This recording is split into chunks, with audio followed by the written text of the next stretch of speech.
पिछले वीडियो में हमने transpose of matrix, symmetric matrix और स्क्यू साइमेट्रिक मैट्रिक्स के बारे में जाना और ट्रांसपोज मैट्रिक्स के कुछ प्रॉपर्टीज़ पे भी हमने चर्चा की। आज के वीडियो में हम इन तीनों ही तरह के जो मैट्रिक्स हैं तथा उनके प्रॉपर्टीज़ हैं, उन सभी प्रॉपर्टीज़ पर आधारित जो प्रश्न होंगे या उन पे बेसिस जो प्रॉब्लम्स होंगे, उन प्रॉब्लम्स को सॉल्व करना सीखेंगे।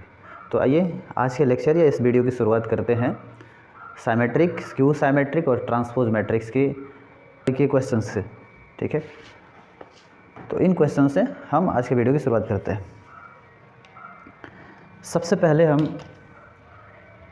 एक कोई मैट्रिक्स लेते हैं, उसका ट्रांसपोज करके देखते हैं। जैसे मान लीजिए ये कोई मैट्रिक्स है ए और इस मैट्रिक्स का ट्रांसपोज करना है। तो इस मैट्रिक्स का ट्रांसपोज करने के लिए आप ए डैश लिख सकते हैं या फिर ए टी लिख सकते हैं।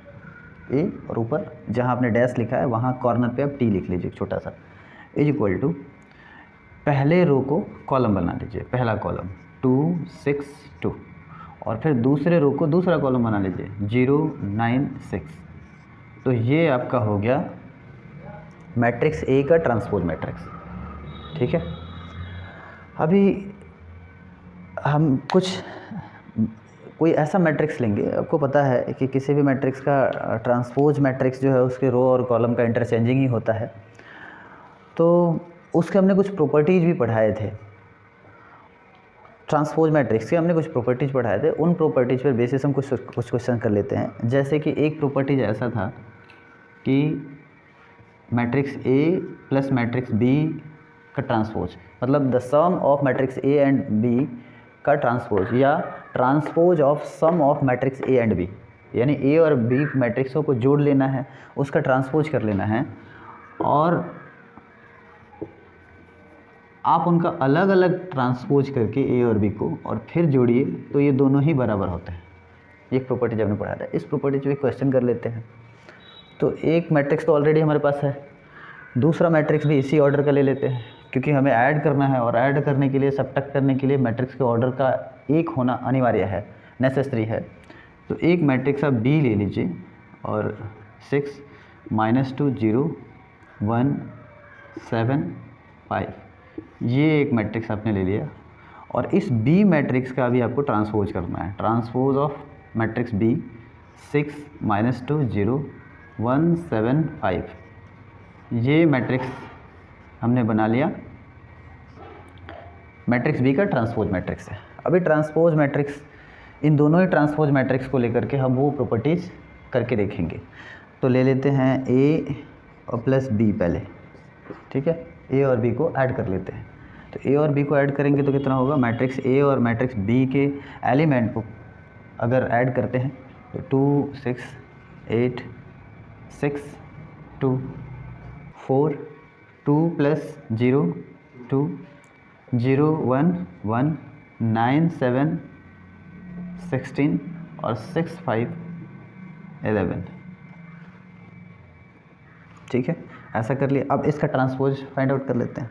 तो transpose of A plus B, ठीक है, इसका ट्रांसपोज करेंगे तो ये हो जाएगा 8 4 2 1 16 11।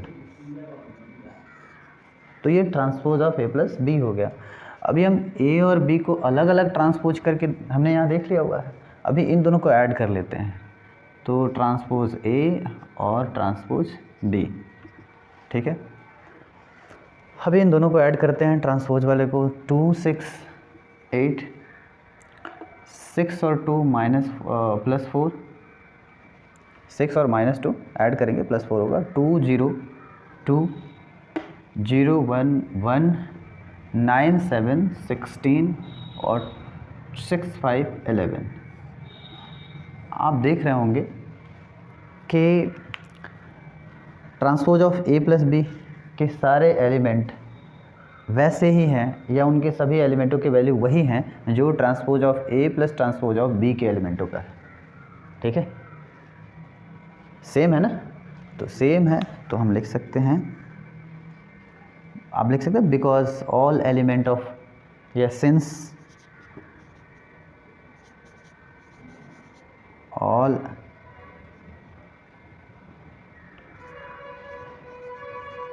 corresponding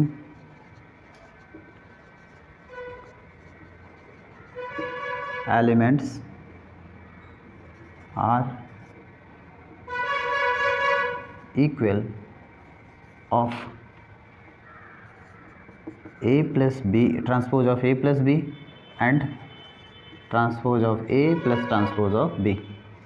ठीक है, क्योंकि इन दोनों के ही करस्पॉन्डिंग एलिमेंट्स, अब ये करस्पॉन्डिंग एलिमेंट्स के आप जगह पे कुछ और भी यूज कर सकते हैं। ठीक है, करस्पॉन्डिंग का मतलब मैं संगत अवयव से ले रहा हूँ। संगत अवयव का मतलब जो अवयव यहाँ है उसका संगत अवयव यहाँ जो है। ठीक है, तो ये संगत अवयव जिनका लोकेशन सेम हो, तो करस्पॉन्डिंग एलिमेंट्स आर इक्वल हैं दोनों के ही। तो लिखेंगे hence A plus B transpose या dash is equal to A dash plus B dash, आप ऐसा लिख सकते हैं, इट प्रूव्ड। तो इस तरह के जो भी क्वेश्चन होंगे हम ऐसे ही सॉल्व करेंगे। समझ में आ रहा है ना। अब कभी कभी ये ऐसा भी करता है कि दे देगा, मतलब क्वेश्चन सेम ही रहेगा और वो कह देगा A प्लस 2B का transpose is equal to A transpose plus 2B transpose.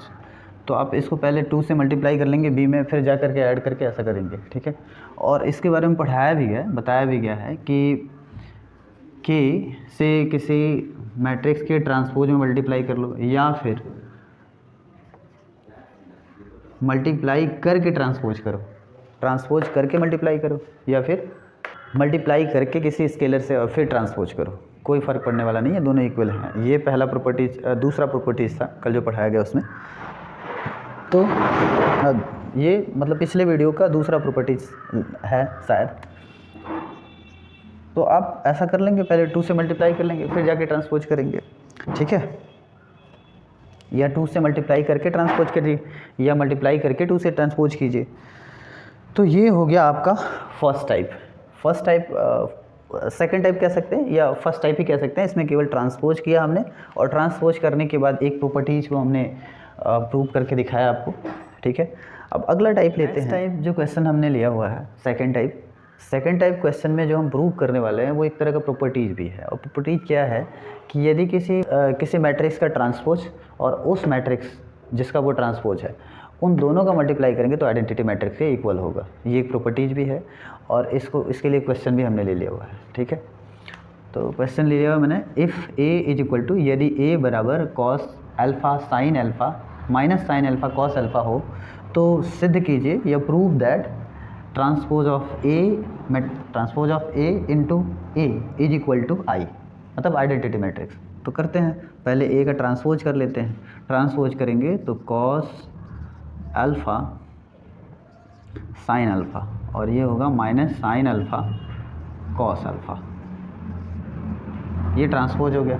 अब इन दोनों मैट्रिक्सों को मल्टीप्लाई कर लेते हैं। तो आप ये जानते हैं कि ये कम्युनिकेटिव लॉ को ओबे नहीं करता है मैट्रिक्स का मल्टीप्लिकेशन, तो इसलिए क्रम का भी ध्यान रखना होगा, है ना। तो ट्रांसपोज ऑफ मैट्रिक्स ए पहले रख देंगे और मैट्रिक्स ए बाद में रखेंगे, सेकंड नंबर पे रखेंगे, और फिर इनके मैट्रिक्स को लिख लेंगे। ट्रांसपोज ए का हो जाएगा cos alpha minus sine alpha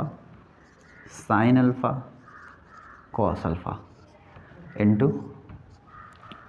cos alpha sine alpha minus sine alpha cos alpha. अब मल्टीप्लाई करते हैं दोनों का। कॉस अल्फ़ा से कॉस अल्फ़ा का मल्टीप्लाई करेंगे, होगा कॉस स्क्वायर अल्फ़ा। फिर माइनस साइन अल्फ़ा से माइनस साइन अल्फ़ा का मल्टीप्लाई करेंगे तो माइनस माइनस प्लस हो जाएगा, और इन दोनों के बीच में प्लस लिखते भी हैं, तो साइन स्क्वायर अल्फ़ा। अभी पहले रो का पहले कॉलम से मल्टीप्लाई कर लिया, अभी पहले रो का दूसरे कॉलम से मल्टीप्लाई करेंगे। कॉस अल्फ़ा से साइन अल्फ़ा का मल्टीप्लाई करेंगे तो होगा ये cos alpha into sine alpha, और साइन से कॉस का मल्टीप्लाई करेंगे माइनस, क्योंकि यहाँ माइनस है और यहाँ प्लस है तो प्लस माइनस माइनस होगा, कॉस अल्फ़ा साइन अल्फ़ा, ये हो गया। फिर दूसरे जो रो है उसका कॉलम से मल्टीप्लाई करेंगे तो sine alpha into cos alpha. ठीक है, अभी कॉस से साइन का मल्टीप्लाई करेंगे तो minus sine alpha into cos alpha. फिर इसका इससे मल्टीप्लाई करेंगे तो sign square alpha plus cos square alpha. अगर आपको मल्टीप्लाई करना नहीं आता है तो मैट्रिक्स का हमारा जो दूसरा वीडियो है, सेकंड वीडियो में आप जा कर के देख लेंगे, आपको मल्टीप्लाई करना आ जाएगा, है ना। उसमें मल्टीप्लाई करने का हमने तरीका बताया है। आगे बढ़ते हैं। इसमें आप ये जानते हैं कि cos square alpha plus sine square alpha is equal to 1 होता है। ये ट्रिग्नोमेट्री का फॉर्मूला है, तो यहाँ 1 लिख देंगे। और यहाँ सेकंड जो एलिमेंट हम देख रहे हैं रो का, फर्स्ट रो का, उसमें हम देख रहे हैं कि ये पॉजिटिव है, सेम क्वांटिटी, और सेम ही क्वांटिटी नेगेटिव में है, तो कैंसिल हो जाता है। आप ये जानते हैं कि पद सजाती हो चिन्ह बेजाती हो, ठीक है, और उसके न्यूमेरिकल वैल्यू भी सेम हो, तो वो दोनों कैंसिल हो जाते हैं। तो ये कैंसिल हो गए, ये भी वैसे ही कंडीशन में, तो ये भी कैंसिल होंगे, और इसका रिजल्ट 1 होगा। मतलब sign square alpha plus cos square alpha का वैल्यू 1 होता है, ऐसा हमने यहाँ भी कहा था, ठीक है। तो अभी आप ये देख रहे हैं कि ये आइडेंटिटी मैट्रिक्स है। आप पहले भी पढ़ चुके हैं कि यदि किसी स्क्वायर मैट्रिक्स का डायगोनल 1 हो और बाकी सारे एलिमेंट 0 हो तो वो आइडेंटिटी मैट्रिक्स होता है। तो ये आइडेंटिटी मैट्रिक्स है, और यहाँ आप लिख सकते हैं आई। तो प्रूव हो गया transpose of A into A is equal to identity matrix I, ठीक है। तो लिखेंगे हैंस प्रूव्ड, या hence transpose A into A is equal to I, it prove लिख सकते हैं, ठीक है। तो इस तरह के ये प्रॉपर्टीज़ के रूप में आप लोग याद भी रखेंगे, ठीक है। और ये क्वेश्चन भी है, तो मैंने क्वेश्चन और प्रॉपर्टीज दोनों ही बता दिए। टाइप नंबर 3 में हम करने वाले ये हैं कि कोई मैट्रिक्स लेकर के और उस मैट्रिक्स से साइमेट्रिक मैट्रिक्स और skew symmetric matrix find out करने वाले हैं, ठीक है। तो मान लीजिए ये कोई स्क्वायर मैट्रिक्स है ए, और इस मैट्रिक्स से हम साइमेट्रिक मैट्रिक्स बनाने वाले हैं, है ना। तो चलते बनाते हैं, फिर बना के देखते हैं। इसके लिए आपको करना क्या होगा, पढ़ाया गया है कॉन्सेप्ट, इसका जो कॉन्सेप्ट है, पिछला वीडियो है जिसमें इन सब के कॉन्सेप्ट समझाए गए, उस वीडियो में हमने इस पर चर्चा किया है। तो करते क्या है, सबसे पहले इसका ट्रांसपोज फाइंड आउट करते हैं इस मैट्रिक्स का। तो हो जाएगा 2 4 0 -1 6 3 3 2 5, मतलब R1 को C1 बना दिया, R2 को C2 बना दिया, और R3 को C3 बना दिया, रो को कॉलम चेंज कर दिया। अभी हमें इससे एक साइमेट्रिक मैट्रिक्स फाइंड आउट करना है। हमने आपको बताया था कि किसी भी मैट्रिक्स से अगर साइमेट्रिक मैट्रिक्स फाइंड आउट करना है आपको, तो आप उस मैट्रिक्स को लीजिए और फिर उसके ट्रांसपोज को ऐड कर दीजिए, तो जो बनने वाला मैट्रिक्स बी होगा, इन दोनों को मिला के जो या ऐड करके जो मैट्रिक्स बी बनेगा, ये एक साइमेट्रिक मैट्रिक्स होगा, ठीक है। यही प्रोसेस हम यहाँ करेंगे, लिखेंगे b इज इक्वल टू, मान लीजिए कि वो साइमेट्रिक मैट्रिक्स क्या है, b है, तो b is equal to a plus transpose a होता है। a का जो वैल्यू है हम लिख लेते हैं, या फिर ऐड करते चले जाते हैं, समय की बचत होगी। पहले एलिमेंट को पहले एलिमेंट से ऐड करेंगे, यहाँ 4 होगा, फिर 4 और -1 को ऐड करेंगे, 3 होगा, 0 3 को ऐड करेंगे भी 3 होगा, -1 को 4 से ऐड करेंगे, -3 होगा, 3 होगा, 6 6 12 हो जाएगा, और 3 2 5 होगा, 3 0 3 2 3 5 5 5 10। तो अभी आपका जो ये मैट्रिक्स B बना है, ये एक साइमेट्रिक मैट्रिक्स है, ठीक है। ये क्या है, एक साइमेट्रिक मैट्रिक्स, ठीक है। अभी हम चेक भी कर लेते हैं ये साइमेट्रिक मैट्रिक्स है या नहीं है। तो साइमेट्रिक मैट्रिक्स का डेफिनेशन ये होता है कि किसी मैट्रिक्स का ट्रांसपोज उस मैट्रिक्स के इक्वल होता है। मतलब कहने का मतलब, किसी मैट्रिक्स का अगर ट्रांसपोज मैट्रिक्स हम फाइंड आउट करते हैं, तो ट्रांसपोज मैट्रिक्स के सारे करस्पॉन्डिंग एलिमेंट उस मैट्रिक्स के जिसका ट्रांसपोज निकाला गया है वो इक्वल होते हैं, ठीक है। तो करके देख लेते हैं। अभी ट्रांसपोज B कर लेते हैं, तो हमें लिखना होगा यहाँ 4 3 3 3 12 5 3 5 10। अभी आप देख पा रहे होंगे कि मैट्रिक्स B और ट्रांसपोज मैट्रिक्स D के सारे करस्पॉन्डिंग एलिमेंट इक्वल हैं। रो फर्स्ट रो का देखते हैं, सारे एलिमेंट, फर्स्ट एलिमेंट 4 है, यहाँ भी 4 है, सेकंड 3 है 3 है 3 3, मतलब 3 12 5 3 12 5 3 5 10 3 5 10। तो चूँकि B और ट्रांसपोज ऑफ B ये दोनों ही इक्वल हैं, इससे सिद्ध होता है कि ये साइमेट्रिक मैट्रिक्स है, ठीक है। तो हमने साइमेट्रिक मैट्रिक्स देख लिया, बना भी लिया, है ना। अभी हम इसी मैट्रिक्स से skew symmetric matrix find out करेंगे। तो स्क्यू साइमेट्रिक मैट्रिक्स के लिए हमें करना क्या होगा कि मैट्रिक्स ए लेना पड़ेगा और मैट्रिक्स ट्रांसपोज ऑफ मैट्रिक्स ए लेना पड़ेगा। मतलब इन दोनों के जो ट्रांसपोज और मैट्रिक्स लिए हैं उसमें हमें इन दोनों को सब्ट्रैक्ट करना होगा। मतलब मैट्रिक्स से ट्रांसपोज मैट्रिक्स को सब्ट्रैक्ट करना होगा। तो जो हमें मैट्रिक्स सी मिलेगा, इनको ट्रांसपोज करने के बाद एक अलग मैट्रिक्स मिलेगा, जो सी मिलेगा वो मैट्रिक्स जो है स्क्यू साइमेट्रिक मैट्रिक्स कहलाएगा, ठीक है। तो करके देख लेते हैं। अभी लिखते हैं C is equal to A minus transpose A. अभी ए का एलिमेंट फर्स्ट रो का 2 है, 2 से 2 सब्ट्रैक्ट करेंगे 0 होगा। 4 से 1 सब्ट्रैक्ट -1 सब्ट्रैक्ट करेंगे 5 होगा। 0 से 3 सब्ट्रैक्ट करेंगे -3 होगा। -1 से 4 सब्ट्रैक्ट करेंगे -5 हो जाएगा। 6 से 6 सब्ट्रैक्ट करेंगे 0 होगा। 3 से 2 सब्ट्रैक्ट करेंगे 1 होगा। 3 से 0 सब्ट्रैक्ट करेंगे 3 होगा और 2 से 3 सब्ट्रैक्ट करेंगे -1 होगा।